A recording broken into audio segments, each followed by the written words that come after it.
Isang magandang umaga po sa inyo lahat at welcome po sa panibagong episode ng aking YouTube channel. So ngayon, nandito po kami sa Israel at pumasok po kami dito sa Bethlehem Hotel.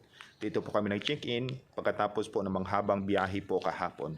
So yung biyahe po namin kahapon ay napakaganda, napaka-smooth at wala pong problema na nangyari po sa amin. Kaya pagkatapos po, pumunta po kami ng iba't ibang site at nakita po namin na red alert po yung mga kapulisan, yung mga military at ng mga sundalo po dito sa Israel.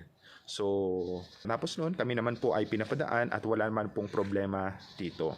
So, mamaya, pagkatapos po namin, pag-check out dito, kami po ay pupunta sa iba't ibang site, na open for the public at wala pong problema. So, yun po ang itinerary po namin. So, ayan po, mapasok na po ako sa building, at ito po ang reception area. At ako po ngayon ay pupunta na po ng dining room para po doon sa breakfast po namin. Nandito na po ako sa dining at nandito na po yung iba kong kasama. So mag-aalmusal na po kami. So ipapakita ko ngayon sa inyo ang kanilang luto po dito po sa Bethlehem Hills Hotel. Ito po ang kanilang mga pagkain po dito, iba't ibang klase po. So ayan po yung aking mga kasamahan. Ayan.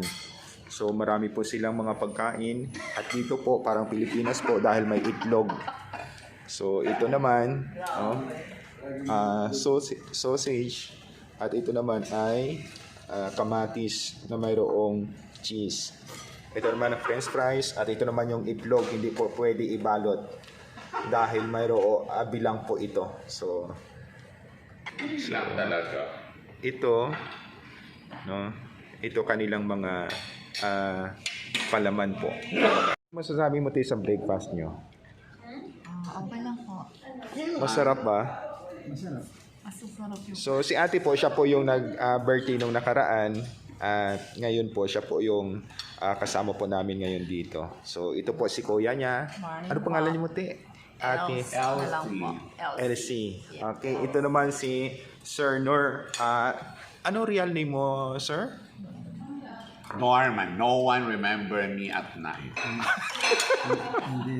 So, yun ang pangalan niya. No one remember me at night. Yes, So, Norman. ngayon, ito po yung breakfast niya. Marami po silang pagkain po. Ito naman po si tatay Danny. So, si Kuya Norman po, taga-Tagig. Okay, taga-Tagig. So ngayon wala po siyang itlog kasi bawal po yung itlog dito. So kumakain po kami ngayon at nagkwentuhan po dito. Ayan po yung aking mga kasamahan.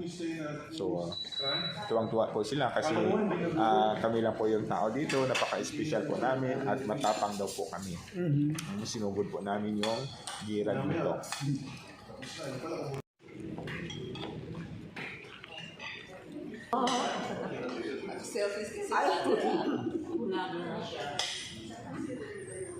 Documentation, ha? Oo. Laging may documentation. Ipipresenta niyo pa yan. Dapat. Kasi So ngayon patapos na po kami ng almusal at nagkikwentuhan na lang po. So yung iba po ay nag-aantay na lang para mamaya-maya, naghahanda para mamaya-maya pupunta na po kami ng bus. So ayan, nagkikwentuhan. Yung iba po kumakain pa at ang iba naman ay Isa lang, binigyan ni Father Luisa. nagkikwentuhan.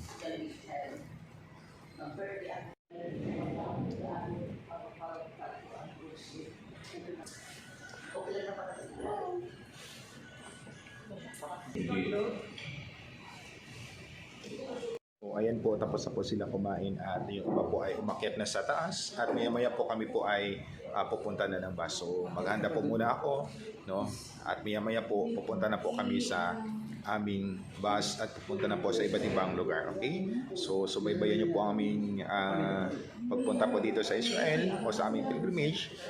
At tingnan po natin kung ano po yung mga kaganapan dito po sa